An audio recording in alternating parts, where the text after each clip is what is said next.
The following program is intended for a mature audience. Viewer discretion is advised. This I've got to see. It's worth watching, so stay tuned.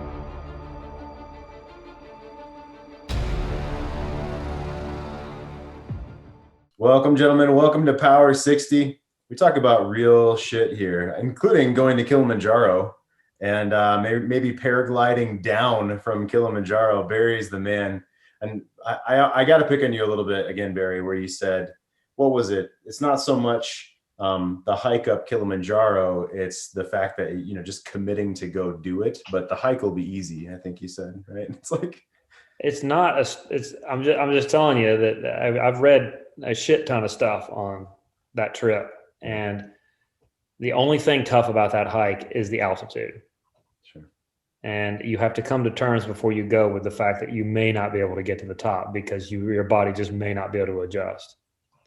And so, I mean, hell, I don't know. I may not make it to the top, you know, as I've been to 15,000 feet as high as I've been, and this is pretty much a good bit higher than that. And I don't know. That's the only hard part. The hiking itself is not super hard. Yeah. Well, I mean, I'm pumped about it. So, but I find that amusing. So I don't know if you guys know Barry at all, but he kind of tackles things that everyone else in the world might think is a big deal. And for him, they're not so much of a big deal. Like, oh, he's a pilot. He started his own business, this kind of thing. I'll tackle Kilimanjaro, right? I'll just like face this new chapter of my life and start dating new women. It's just skills I need to learn. You say, Barry, I love that about you, man. Yeah. Well, this is turning out to be a whole lot tougher than a lot of the other shit. So. Well, you're kind of just into the swamp now, as far as getting out there, practicing, talking with other people, talking with other women, right? Yeah, and that's not going so well. So, I mean, the bigger problem is making the time for it and then going and doing it. And, you know, there's lots of problems. There's a whole tier of problems into that for me. And so it's not going so, I mean, I'm getting there. I'm not quite meeting my goal, which is disappointing a little bit, but I'm getting some. You're gonna be getting some. That's true. I agree with that. You're gonna be getting. Well, I'm not getting any. I'm just getting some progress. I know. I'm joking. Yeah. Well, and I feel like you just started it, right? And one thing I called out. So let's jump into a win and a challenge. So a challenge for you, Barry, is the time. It's what else? What else is a challenge for you right now? Well, I mean, the challenge is adjusting my routine so that I can go, because my routine doesn't include places where women frequent. And so I have to completely adjust my routine to actually go somewhere where that might happen. And my routines, I mean, you know, I know everybody's busy and stuff like that, but, you know, I have there's a lot of habits that have to get broken. And, you know, like that book you had me read, the Glover book. I mean, he talks about you have to change your path or your routes or whatever he called it, you know, in order to. And so I thought maybe the yoga thing would might serve in some way, but now I've just got yet another activity that gets in the way. So, well, let me jump in right there and pick on you, right? I don't know how many sessions you bought at that place, but how many sessions did you buy at that one particular? Just, you know, like 6 or 8 or something like that. So not too many. Okay. All right. And you said that there was basically like a dude teaching that time and more middle-aged women in the class. It wasn't so much like 20-something spandex, right? No, you know, and hey, middle-aged women might be great, except for none of these so far they haven't been somebody I'd be, but you know, the good news is that I can chat them up at, you know, after the thing and get some of my, check off some boxes. So that's exactly what I was going to say. You don't want to start with women that, you know, intimidate you or are 10 out of 10 in your view. You want to start talking with everyone in your world, right? So those women in the yoga class, yeah. So there's that. So it's not a total fail in that perspective, but it's you know, I don't know. I'm actually not hating it. It's showing just how, you know, crap my flexibility is. So. Yeah. I mean, you're going to point out where you have, you know, you're not a master in it yet, Barry. I appreciate that about you. Right. you're a Well, once modest you guy. master it, you might as well quit and move on to something else, right? Well, I mean, hey, depends on how you want to tackle it, right? So theme of today, Barry, I'm going to press pause for a second. Theme of today, well, first of all, I've got some David Goggins, which is always awesome. So if we get to that, I've got 3 minutes in that. I've got a cool 1 minute video from Like Stories of Old, the YouTube channel, about claiming your virtues. So it's when you face challenges, how do you look at the virtues in that spot? And we're into about the middle or toward the end of chapter 9 of Models by Mark Manson. And there's a cool spot in here. He goes on to talk about defense mechanisms. And one thing I want to bring up real fast is there's some passages in here that I didn't remember having read. I'm on the 3rd time through the book, I think. And it's amazing how you learn new things every time you go through. But he says, typically the needier you are in a certain area, the more anxiety you'll have in that area. So the more anxiety you have in an area, typically you're more needy in that area. And I wonder what you guys think about that. I mean, anxiety in an area. I'll be vulnerable, right, for myself. So in career, it's writing, actually starting from scratch and creating my own writing and publishing my own writing. I have some fears around that, some anxiety around that. So I'm not sure. Looks like JT might be frozen. Make sure I'm online here still. So I have some anxiety about the writing. That's career-wise. And then personally, I'm still learning about dark sexual energy and like dominance play in the bedroom and that whole realm as well, right? I study YouTube videos on this. I'm actually learning from a mentor about this as well. And David Data has certain books about this. So for me, that's an area of maybe I'm just not as good at it. So I'm not sure if you'd say that I have neediness in that area, but I wanted to put that out there on this call and see what you guys think. If I have anxiety about writing in my career, writing, not that great at it, hadn't practiced it, or this like dark sexual dominance play, kind of fringe edge of sexuality, what do you guys think about that? Do you think that there's neediness there? Would you agree with Mark Manson that typically the needier you are in a certain area, the more anxiety you have? Maybe I'm looking at it backwards, but what do you guys think? Yeah, Lon, come on in. Can you talk? Yeah, well, I just typed it in there. It's $10,000. It's 10,000 hours to master a skill is what they say. So when you don't have a skill mastered, you're not as confident. You're not as comfortable with it.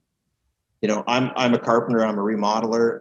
I can walk up to somebody's house and confidently say, I'm going to rip off that section of your house and I'm building a new one. And I can say that, I realize I say it really nonchalantly, like, oh yeah, we're just going to tear that off and we're going to, get equipment in here. We're going to dig a big hole and we're going to build another one, and they look at me like, what, and it's because I've mastered that skill. I know exactly what it's going to look like. I know any challenges that may come up in the meantime, because things are going to happen. I'm going to be able to deal with them. I'm going to, we start digging, we run into an old sewer line and, whatever it is, I know that I have the skills and the capability to take care of it.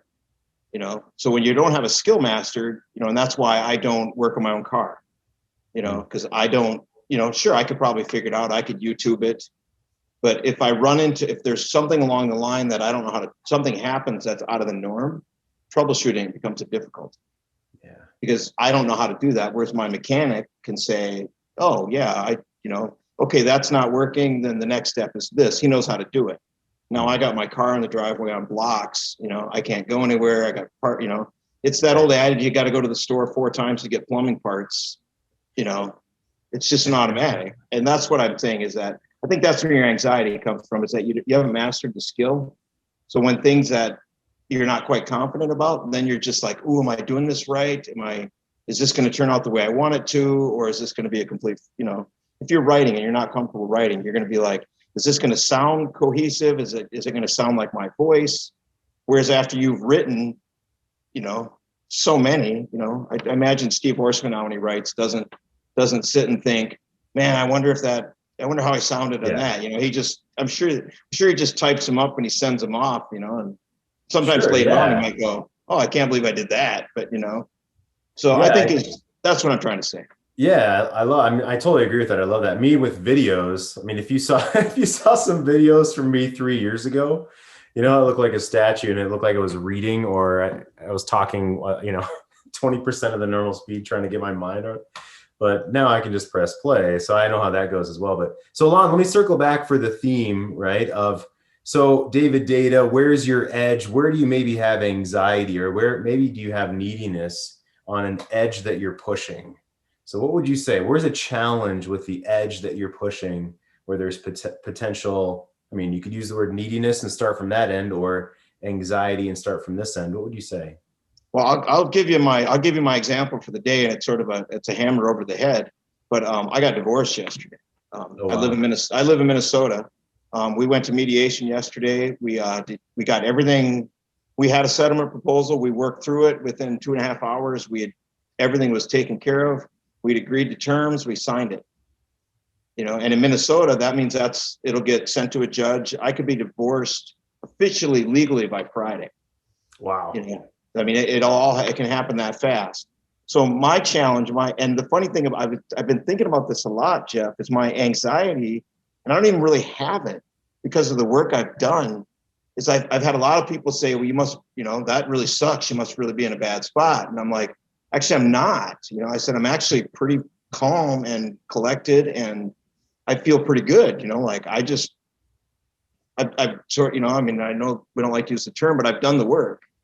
Yeah. And, and I just feel sort of like, and almost like Barry, it's kind of like, I wonder what the rest of my life is going to look like, and that's, so for me, maybe that's an anxiety.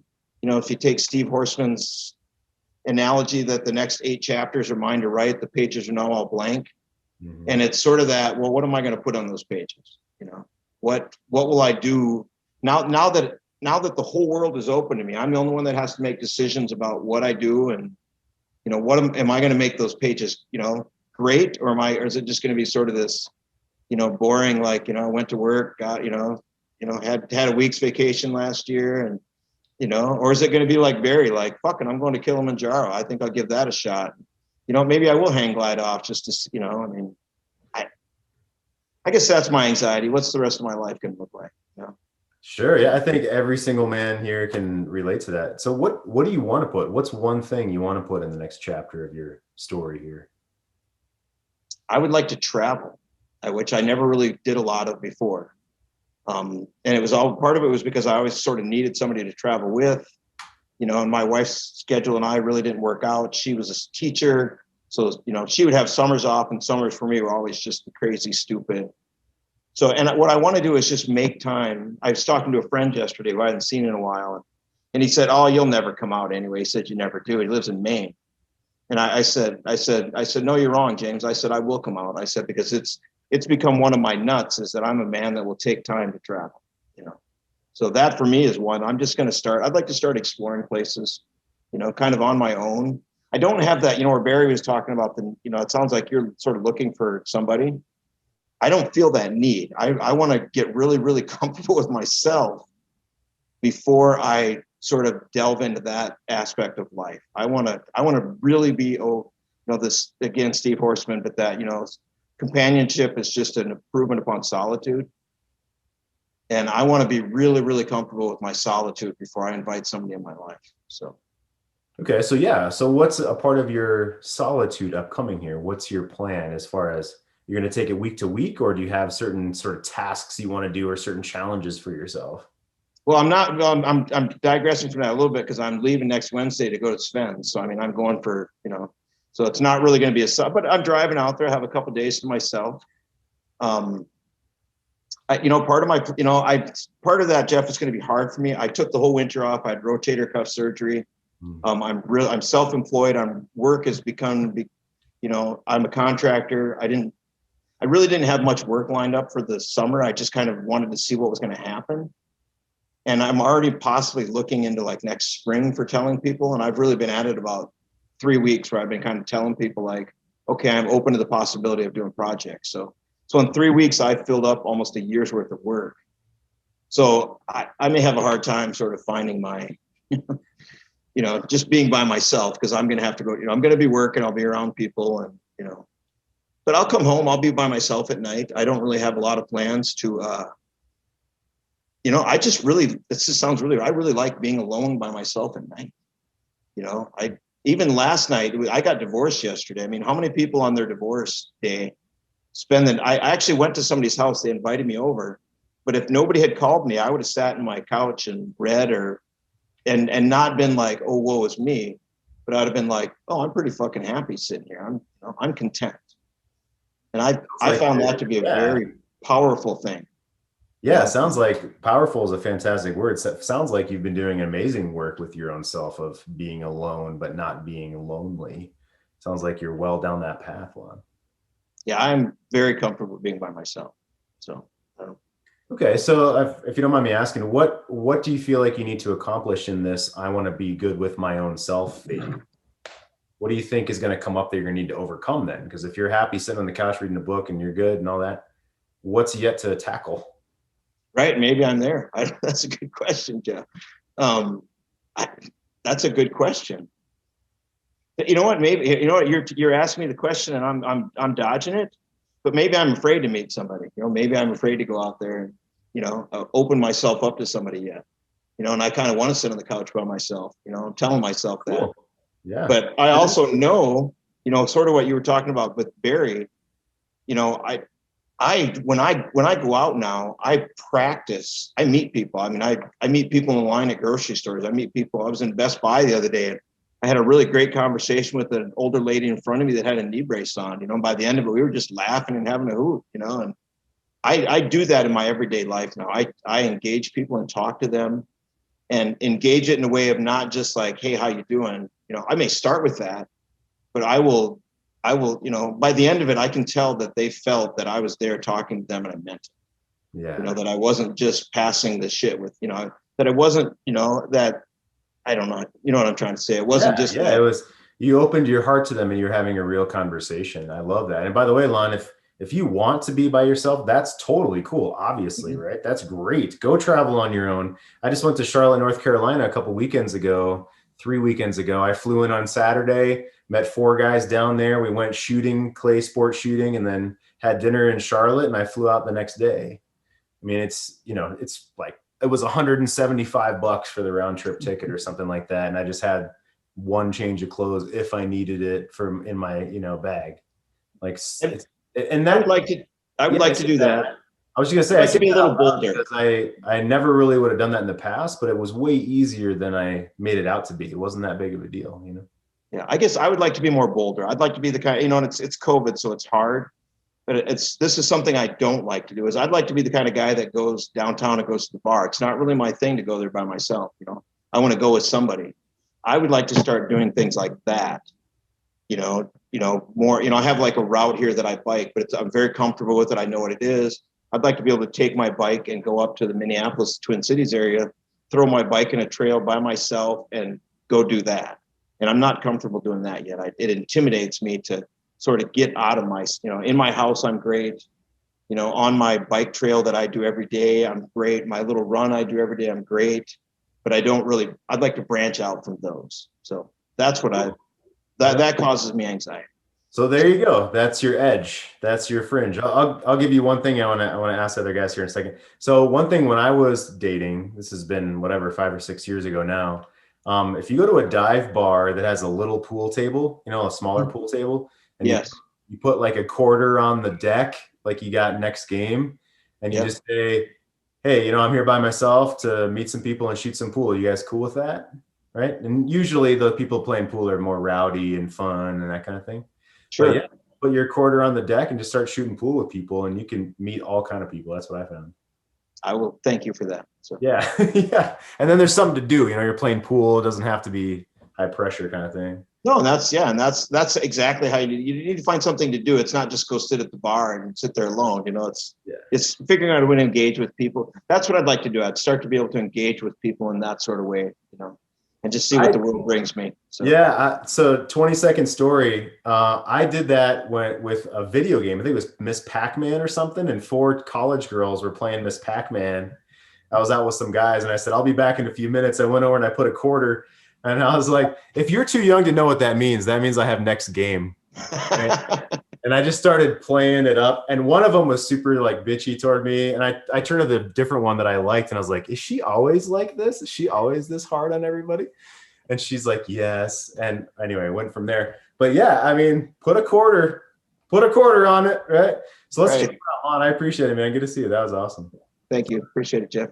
So Dave, JT, Kent, Barry, what are you hearing from Lon? How do you relate to what he's saying, right? Being okay, being alone.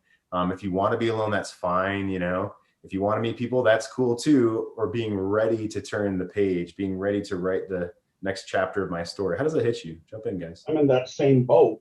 I'm enjoying being alone. I took the 2-week road trip out to Arizona by myself. That was a 4-day retreat, but the rest of the time was just me traveling, doing whatever I wanted to do.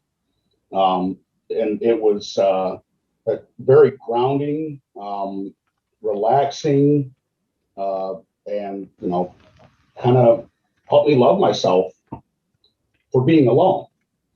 And, I brought my bike out there too, rode some trails, realized how out of my league I was in Arizona, but still I tried. Last week, I took off and went up to Michigan, just spent, a week cruising around, seeing friends, doing what I wanted to do on my time. And, it's not really being alone because, there's plenty to do out there. Without having to spend a lot of money or take a lot of time off, and even going out to a restaurant or a bar. It's amazing just, by saying 1 or 2 words to somebody on how a conversation can pick up. So, being alone isn't all that bad. Yeah. I love it, Dave. Have you met people that you never would have thought? I mean, a little bit of a leading question. So who have you met that you thought you never would have met otherwise had you not been doing what you just explained? Well, I really, not really women, because there's not a lot of women that come up to the bar and sit by themselves. So it's mostly guys. But I met a couple of, what are they, like city officials. There's a lot of drunk city officials. And, a guy that owns a financial firm, just all walks of life, construction workers, talk about a pizza, just you can bring up anything. And it's, Cool. Do you ever bring up real deep shit with them and see how deep they'll go? I haven't tried that yet. No. That would have to almost take more than one meeting unless you can really feel a person when you're talking to them. But, if you're, just talking about the Stromboli or, the Reuben sandwich, then it's kind of hard to get really deep off of that. But yeah, I wonder what just popped to my mind, Dave, is I wonder if there's a couple of sentences that might be, for instance, do you ever wonder if things happen for a reason? Like that just popped in my mind. If you're having conversation about, pizza, that's a little bit different, but, that comment of, I was thinking, I wonder if things happen for a reason. What do you think? That opens up a big door. Yeah, that just came to me when you said that, when you're Yep. like, no, I haven't tried that yet. Yeah, I find that interesting. Well, Yep. Anyway, I wasn't going anywhere specific with that, Dave, but okay, That's all right.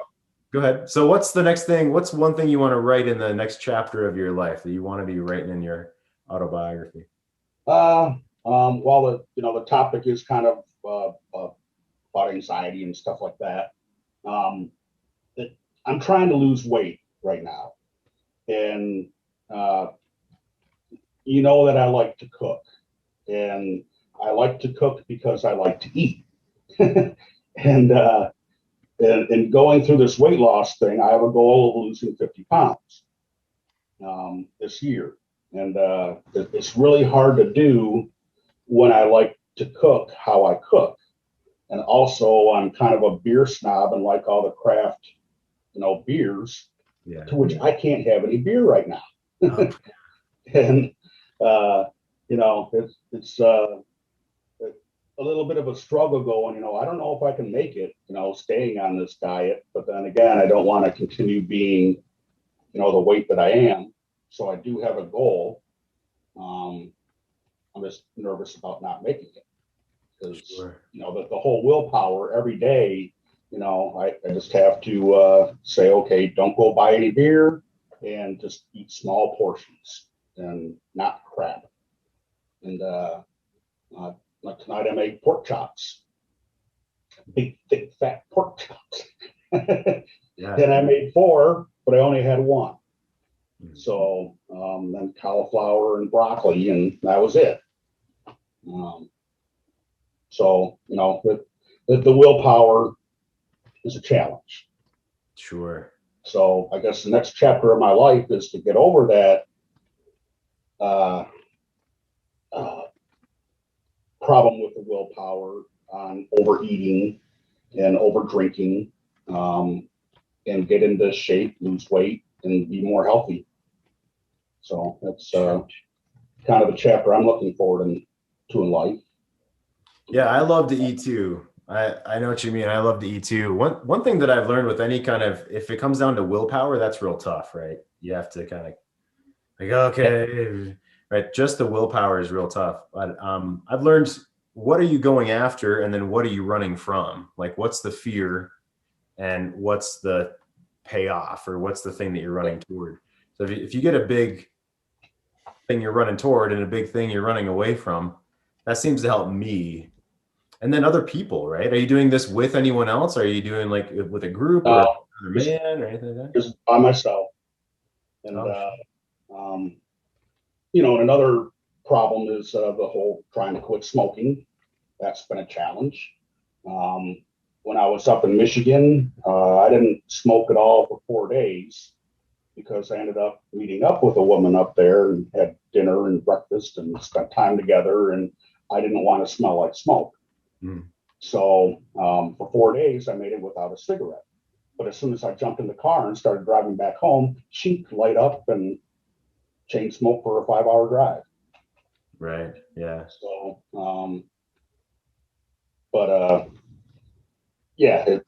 the willpower is a challenge for me to follow through with this type of stuff. So, sure. Does anyone have any words for Dave around willpower and a goal like this? How's that ring a bell for you guys? I do. Yeah, JT, go for it.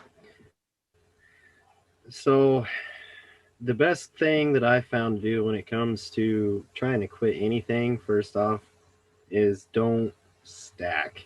Like, one thing at a time, especially if it's something as big as like cigarettes and trying to lose weight.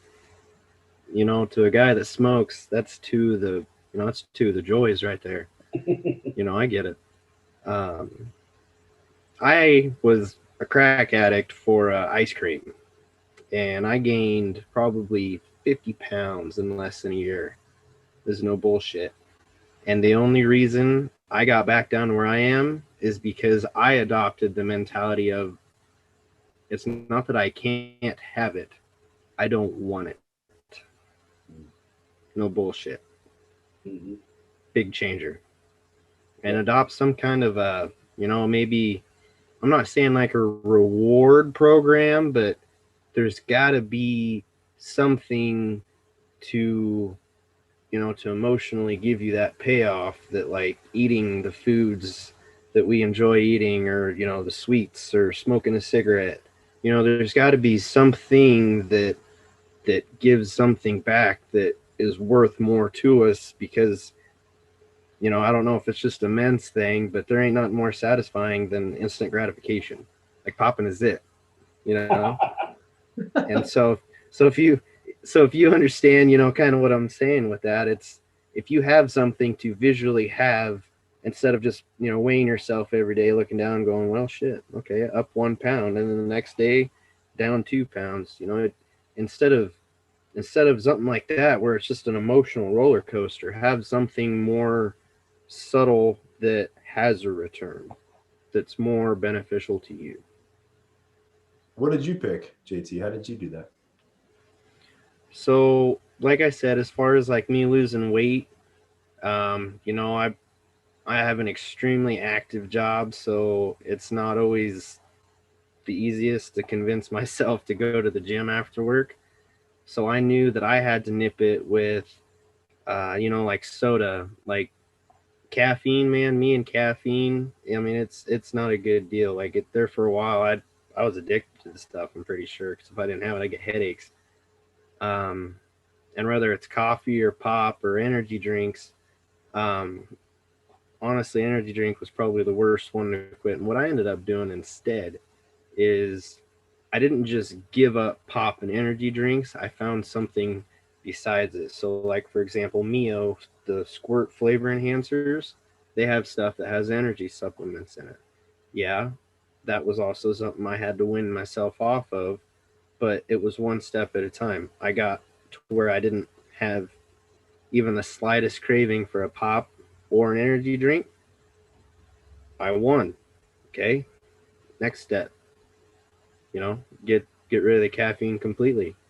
And so, it's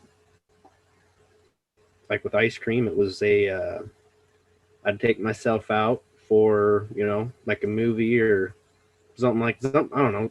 I'm weird, Jeff. I got some weird fucking habits, I guess. That's not weird, man. Go for it. But that's what I'd do. I mean, that or, my haven behind me here, okay, well, if I lose X amount of weight in X amount of time, or, if I tally up what I'm spending on the ice cream is actually where I started. And I was like, okay, so you probably do this with cigarettes too. Say you take what you're spending on it, and then if there's something that you want, like for me, I mean, car parts, I mean, don't get me going on how fucking expensive they are. But it is unreal when you sit down and, I mean, we all know how expensive that stuff is, and that's the last thing on our mind, except for as we're paying for it. But my reward was I chose the gratification of my projects getting done faster and buying really nice shit and saying, nope, I don't want ice cream. It's not that I can't have it. I don't want it. Because I know that I'm X amount of days away from, buying something that I want even more. And it's not so far away that it's like a mirage, like a huge weight loss goal. You got to have something like a checkpoint system. Yeah, buddy, I love it. Absolutely. And by the way, I went to the first Matrix in the theater by myself and loved it so much I fucking turned around and went into and watched it again by myself. You were that weird fucker that had a trench coat, weren't you? No trench coat, buddy. No trench coat. Don't take it there, JT. I was trying to connect with you. You're trying to put me on the I appreciate it. No, but okay, so what are you tackling right now in life, man? I love that story. What you just shared of how you got over crack, I mean ice cream. That's right. The goods. Yeah. So yesterday I had my first interaction with my separated wife in honestly weeks. And it wasn't the most ideal interaction. It put me to the test. I'm really proud of myself as far as like being able to hold my frame, but it's crazy that the topic of anxiety came up because like I was calm, but my hand was shaking. You know what I'm saying? Like, it's not even that it was out of anger. It was just, I was trying so hard. It's like in the moment, I forgot everything that I've been working towards. But at the same time, I don't know if I'm just being extremely hard on myself because I know I didn't handle it as well as I would like to. But right now, that was something that stood out to me. I got a lot more work to do. The shitty thing is it's hard to build that muscle of being able to stand in front of the storm without the storm present. Yeah, absolutely. Yeah, I agree with Kent as well. Right. So a couple quick questions. Number one, did you breathe into your belly? Yes. Fucking, that's like 80%. That's 80% of the way there. So I want to give you props for that. Okay. And then the other question is, how can you put yourself on the edge of a storm otherwise, not with her necessarily, but where's another edge that's maybe similar in your life, or you can put yourself in a place that's edge, that's a storm, where you can practice that, where it's not as close and as personal to you as your, wife. Oh man, I honestly, like, all day today, that's kind of what I've been thinking about. Because I mean, I didn't have the anger, which is, a huge win for me. Like I was able to sit there and grin, but holy shit, my fucking heart, like it was going a million miles an hour. And that's why my hand started shaking. It's not because I was angry. It was just pure adrenaline. Sure. And I don't know, I don't know how to, I don't know if mimic that would be the right word to use. I would, that's why I was extremely interested in the topic that came up. Okay, well, let me give you a couple things that have taken me pretty much a decade to learn. What I'm about to say is a little Gestalt therapy, which is just a fancy way of saying experiential.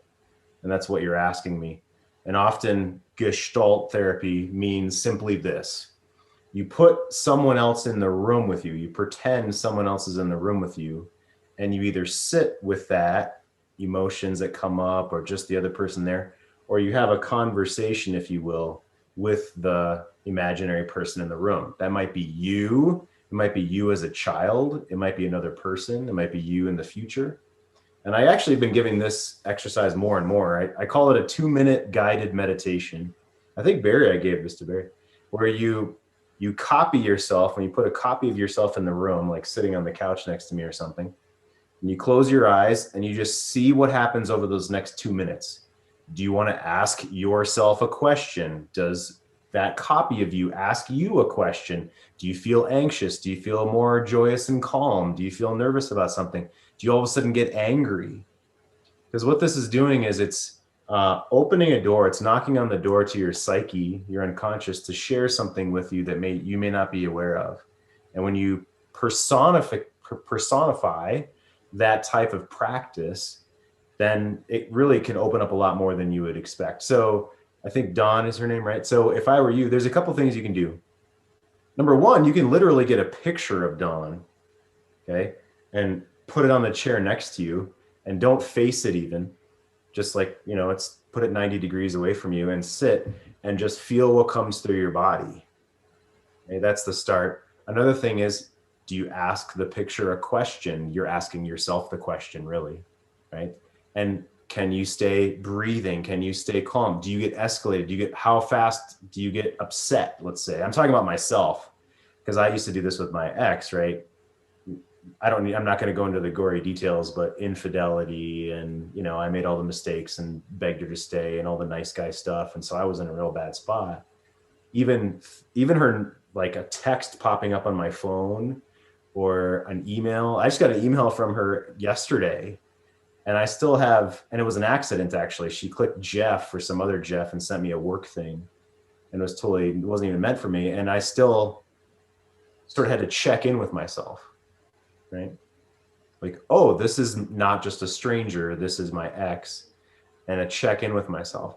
And it's not that you're going to be a robot. The goal isn't to be a robot, right? The goal is to be in control of yourself, be able to be calm in conversation with her, be aware of the man that you are, and know where you want to go with the conversation. Do you want to go in a playful way? Do you have whatever your goal is with that person? You can breathe and think about that, right? And that everything I just said takes practice. So I'll go back to, you put a copy of yourself in the room, or a copy of her in the room, or her picture on the chair next to you. That's a way to practice what you're talking about, what you're asking. Yeah, okay. Like right now, if I were to say, hey, you're still in your house, right? So if I were to say, hey, the garage door is starting to open and she's home now. I don't know what your house looks like or whatever, but she's home, right? You can hear the car in the driveway and she's coming up to the house. What would happen in your body if that were to happen right now? Well, that part of like interacting period, like I've gotten much better about. Like, it was something stupid.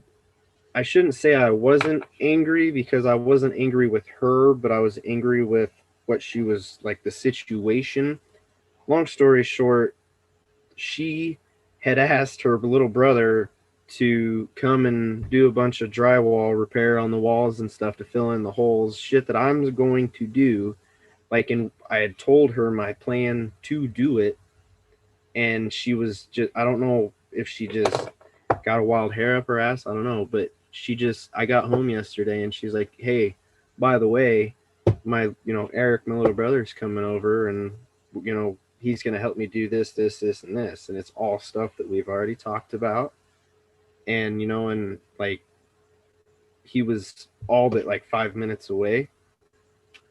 So, I wasn't pissed, angry, but I tried to approach it by, obviously letting her know that I wasn't okay with it, and that we had discussed it, and that I had full intention to take care of everything exactly how we had planned. And it just, I don't know, man. Honestly, it's sad. I can't even remember half the conversation because my anxiety was off the chain. Well, that's okay. It sounds like you're handling it great. Where did it go from there? Was she mad, or did she, where did it go from there? She, well, it was kind of funny. At first, she started throwing curveballs at me like, if it was going to hurt my man pride. And that's when I just started grinning at her. And that's when I noticed my hand was shaking, and, I took a breath into my gut. And then I told her that it wasn't, or no, what did I kind of let it sit for a minute, and I didn't say nothing. I just kind of snickered at it. And she had said, she questioned me again. She goes, well, I got a problem with you having a problem with it. This is my house too. And, he's going to help me do it, and kind of gave me the whole whether you like it or not spiel. And I let her say everything she had to say. And as soon as she got done talking, I let there be a pause. And, while looking her in the eyes, I told her I'm not okay with that at all. And it was a continuum of, well, why aren't you okay with it? Why aren't you okay with it? Why aren't you okay with it? I knew that no matter what came out of my mouth at that exact moment, it wouldn't be good enough to cover, what she was looking for. So I would let her, I let her throw whatever curveball she had at me, make whatever comment she had, and then I would just repeat over again that I'm not okay with it. Sounds like you handled it like a fucking pro, man. To be honest, you didn't defend yourself. You didn't explain. That sounds like 101. You did it beautifully. I wish it felt that way. It was kind of nice because end result, like he pulled up, and I she looked over her shoulder and seen him pull up, and I asked her, I was like, are you going to go talk to him, or would you like me to?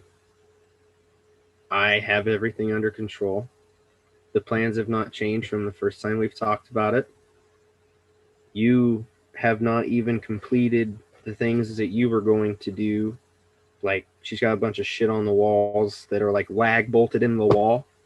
So even if I wanted to, I couldn't anyway, you know what I mean? And she was supposed to clear that shit off so I could take the shelves down. She hadn't even done her side of it yet. So I don't know what the hell the deal was there. But, I went back over the original arrangement on when we decided what was going to take place before I did X, Y, and Z. And she ended up going outside and telling him to leave. And then afterwards, I don't know. I wish I could remember everything that happened, but see, that's another thing that's how I know that I didn't handle it right, because I don't remember 3/4 of it. I disagree with you there. I mean, when Lon said in the chat, he was shaking like a leaf around the divorce, but he was still centered. like a lot of that is honestly the fight or flight, old stories and old stuff and old nervousness that we've had that isn't really what's happening in the moment. It's just our brain warning us of all these, you know, past events, right? And you care a lot about it. You care about it. So I wouldn't personally say, I don't, and I'd love for you guys to give JT feedback. I wouldn't say the fact that you don't remember the exact words doesn't mean that you didn't think anything wrong. As a matter of fact, my memory is not that great. I'm usually in the moment. I'm much more in the emotional moment. And I don't have a very good memory. That was actually one of the things my ex was always getting on me about was, no, I don't have a photographic memory. No, I'm not a court reporter, you know? So how can you guys relate to JT? And I want to say hey to Patrick. Thanks for being here, buddy. And I'll call on Kent. So Kent, what do you think about what JT just said? You know, hey, I don't remember it. And how does that hit you, buddy? Well, there's probably a lot of different anxieties and emotions going on in that one conversation that, like Jeff mentioned, is, you know, reflecting on past experiences. And I'll actually use thinking about JT's, you know, scenario about even the weight loss. Like, don't compile everything. Like, focus on what you want out of the conversation and don't go beyond that. I mean, it's one step at a time. I had the exact same scenario when I had a lot of issues with my now ex-wife with, you know, she's seeing somebody else and introducing him to the kids, and just happened way too early. I went into a conversation very focused, very direct. This is all I want out of this conversation. And that's all I talked about.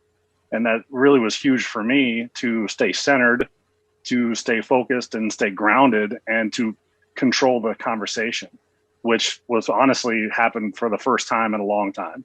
And she respected what I was saying. She knew where I was coming from, and she honored my requests for the most part.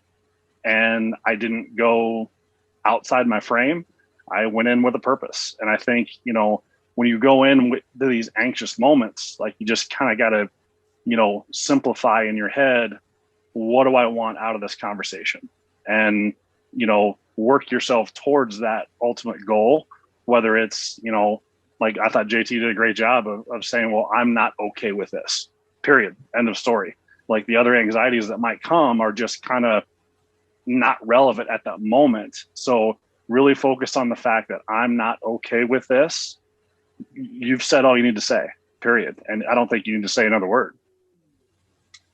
Yeah, I want to add on to what Kent said. So JT, you're also anticipating whatever I say here as a reason is not going to be good enough, and she's going to like fight me about it. You were aware enough of that, JT, that you knew to not even step in that bear trap.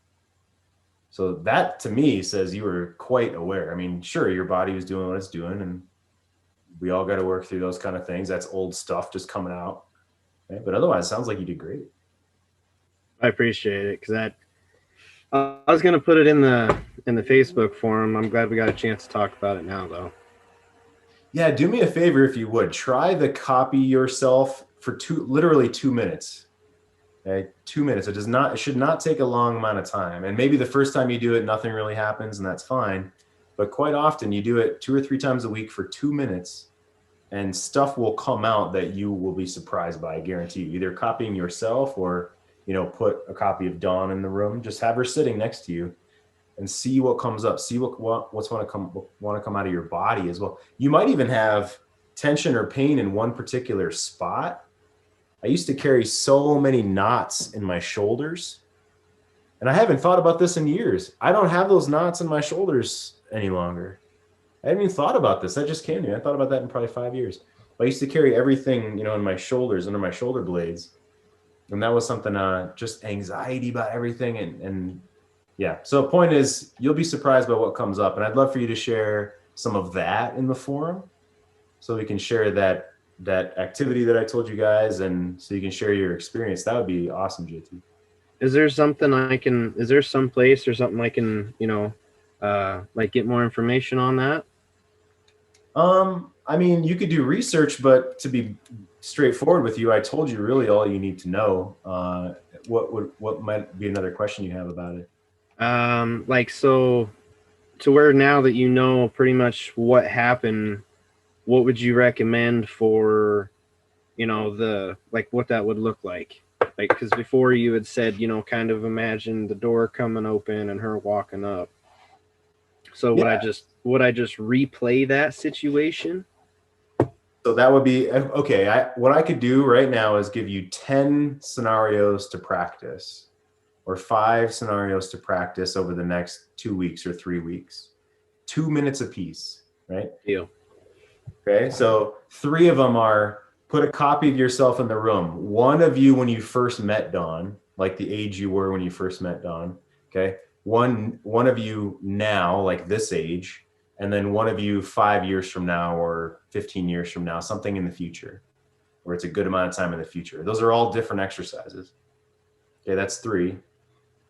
3 other ones, put a picture of Dawn next to you and pick 3 things that she used to say to you that you get confused by, or it was kind of accusational, or you felt bad about, right? And one of those could certainly be that instance that just happened, okay? And 4 other ones will come to you. In other words, let's see, what else could we pick? How about Dawn, you see Dawn on Facebook accidentally and she's got a new boyfriend in a year or in 2 months, okay? 2 minutes, put that in your mind. Like, think, I just saw on Facebook, she's with a new boyfriend, right? 2 minutes. And you just, after the 2 minutes, you just dump onto a piece of paper what you experienced, or you type it or whatever you want to do, but you got to get it out of you. So don't just say like, okay, and then move on. Talk it into your phone, text yourself, write it in your journal, put it on the form if you want, put it in the WhatsApp chat for our relaunch group, right? So I just gave you 6 or 7 right there. You see where I'm going with this? Yeah. So you're saying the idea basically is to like be an observer of self in a situation, to critique like what you're watching from a third party's view. So yes, I wouldn't say critique. I would say observe. Okay. Right. And your goal within your physical body is to try to breathe calmly and deeply through it. Okay. That's the number one goal. And you'll notice yourself, oh, I've been holding my breath for 10 seconds. Okay. And you just start up the breathing again. It's not, I suck or anything like that. It's, oh, I notice I'm not breathing. Okay. Breathe into my belly. And you do that 2 minutes a shot, and then dump whatever happened on a piece of paper or a journal and things like that. Right. And do that 2-3 times a week. Okay. And you'll have a ton of stuff come up. I promise. Yeah. Yeah. And again, to your question, how do I practice being around Dawn without actually being around her? This is one way to do it. Like, you can even make it more intense, right? A bigger picture of her closer to your face, right? And then imagine she's saying like the most confusing thing possible to you. Like, you're a changed man now, and if you would have done this 3 years ago, I would have been giving you blowjobs every 5 minutes, but now you ruined it, and you lost all that, and you're the biggest POS in the world. I mean, something like that would be, usually is the hard, and I've never loved you, and all that fun stuff. I mean, that's like the hardest thing to do, basically, aside from her literally being in the room saying that to you. Fair enough. Right.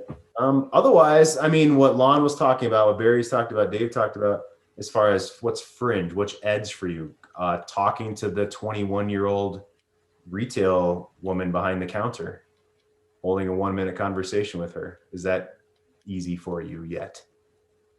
Right. And if the answer is no, okay, you got to practice that.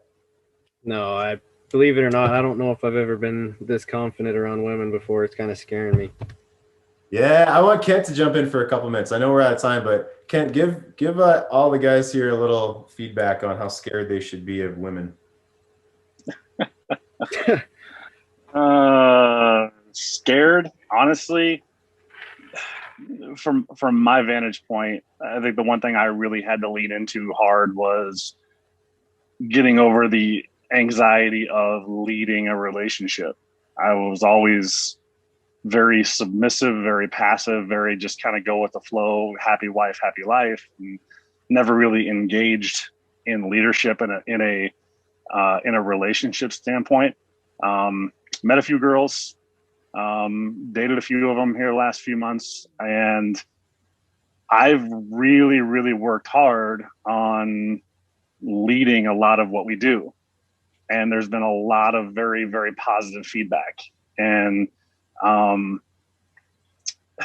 just from a standpoint of, hey, do you want to get together? Or, hey, what do you think about, like, I flip those words and say, hey, meet me at the coffee shop at 8:00 tomorrow, or, something along the line, hey, you and me Friday night, let's go to Topgolf, things like that. And inviting her along gets really, really good responses. It took a little while to kind of get over that, the similar mindset of what JT was going through. I was kind of anticipating like maybe some negative feedback, like, why are you, bossing me, pushing me, things like that. But that has not been the case. Like, the women who want to be led are there to be led. And it's actually taken a lot of pressure off of me that I don't have to be perfect. Like, I've always been kind of a little bit sarcastic, a little bit, fun loving, flirty type of guy. I always have been. And somewhere I lost that in my marriage, but fucking A. Women really, really respond well to some playful banter and the leadership on a consistent basis. And a couple of women have been able to kind of turn up the heat a little bit, and they respond even more. And, they'll tell you where their boundaries are if you ever reach them. But I've been really comfortable with finding that leadership aspect from a relationship standpoint. It's been a lot of fun. Yeah, I love it. Quick story. A client of mine, his name is Jay. He's in North Carolina. We worked together for about 8 months, and that was about a year ago now. And he's caught me up on the women that he's been dating since then. And, he does exactly what Kent was just saying. Man, it's like, okay, meet me here at 7:30, this kind of thing. And one girl that he asked out, he asked her out for food, and she said, I have a rule. I don't do food on the first date. And it's like she was actually quoting Mark Manson's book. I have a rule, she said. I don't do food on the first date. Let's do some kind of like 30-minute activity. So she tried to grab the reins away, like immediately. And Jay told me this. He goes, I have a rule. I don't do rules. And he like press send. And he said, I'll be at the Mexican street taco place that he was talking about at 7:30 if you'd like to join me. And she didn't respond. And he went and got tacos and then met girls on the street right there, So he just lived by his own way of life. And that's that's rare. Otherwise, he's been knocking it out of the park, just like you, Kent, as far as other women. And he was just as deep in the shit as every one of us have been. He was just like every single one of us that thought the world was over, thought his life was done when the marriage was done. And now he's just crushing life, kicking ass, dating the girls he wants to date, having fun with it. Yeah. Fantastic. Can I share my favorite line? Can I share my favorite line? Yeah, please. As silly as this sounds, this has been really fun. So one of our first dates on all the women I've seen, maybe a little bit of flirting back and forth through text or conversations or whatever. I'll say, but as soon as you start undressing me with your eyes, I'm going to have to send you home. And just polarize them, man, and just see where it goes. And, go all in. Either they'll go all in or they'll go all out. They'll tell you immediately. So, just be yourself, find a niche and have fun with it. So Kent, how about you? What's one thing you want to leave us with? And we'll all check in next week on how you've been doing on your challenge, on your edge. And by the way, Barry's edge is going to be to tell one of the middle-aged ladies in his yoga class, if you start undressing me with your eyes, I'm going to send you. I once come naked, bring beer. Patrick just fucking steps it up a notch, baby. That's third date. That's third date stuff, Patrick. If I've got beer, you can say, well, we can soon get naked. Love it. I love it. So what's one thing you're leaning into, Kent? Leaning in that this is my life, and I've had that kind of those hurdles of dating. I've had the hurdles of single fatherhood, and a lot of decisions I made early after the divorce or during the separation was almost like my efforts weren't for me. But I'm really getting a clear vision now of, maybe not specific vision of what it's going to be, but I know whatever it's going to be for me. And the fact that just like the leadership aspect of my relationship, I've got 2 kids I've got to lead as well. Like, I don't need to do things for them. I need to show them how to live it and, teach those life lessons on a daily basis and be that true leader of a household that I haven't been in a long time. You're my boy, Blue.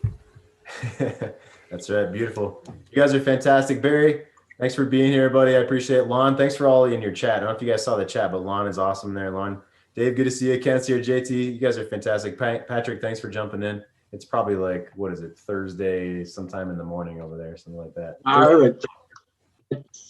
This morning's one was 5 a.m. in the morning, and it was 1 o'clock here, but I was out and about traveling in the car, and then, fuck, I'm missing that. I better get back. So I'm pleased it overran, and I'm a bit sorry I missed it all because it's 1 o'clock in the afternoon, so it's a little bit easier on me, you bastards.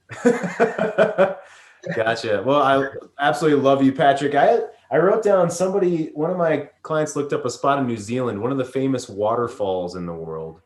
I don't have the name of it on the top of my head, but again, one more reason to visit Patrick. I think we've got the tallest one in the world down south, but hey, we've got waterfalls everywhere. Parkers every second street. Yeah. Oh my and God. everything. So we've got it here. At least we can go to hear your accent for a bit. That's Lonnie. That's right. Lon loves it. Sweet as. I should send you all the Kiwi slang. I think Kiwi slang's on the website on the Great Move Mountain. Absolutely. Yeah, be careful around Lon. I think Lon's got a man crush on you, Patrick. Just that accent is what I got. So yeah. Nice. Just that voice. Otherwise, you gotta know the slang, mate. Otherwise, you'll be in the shit. Up the big high with a long-handled shovel. Oh no, I don't go that way. All women for me, buddy. So. Yeah, before this gets nasty, before Patrick turns his camera on and shows he doesn't have a shirt on again. Right, or he's naked and has a beer. That's right. He just told us. Oh my goodness. That's why Patrick never shows himself. That's right. Patrick's naked with beer. Yeah, he's got 2 beers just sitting on his chest. With the straw going up there, That's right. That's how he does craft beer, Dave. Craft on his chest. If I showed myself now, Jeff, there'd be 2 of us because my twin brother come to see me. Oh wow, nice. So you can't have too much of a good thing, see? Yeah, we wouldn't know which one is which. Scary. You guys are fantastic. Phenomenal. Have a great rest of your Wednesday night or Thursday, wherever you are in the world. See you guys next week. Ciao, guys.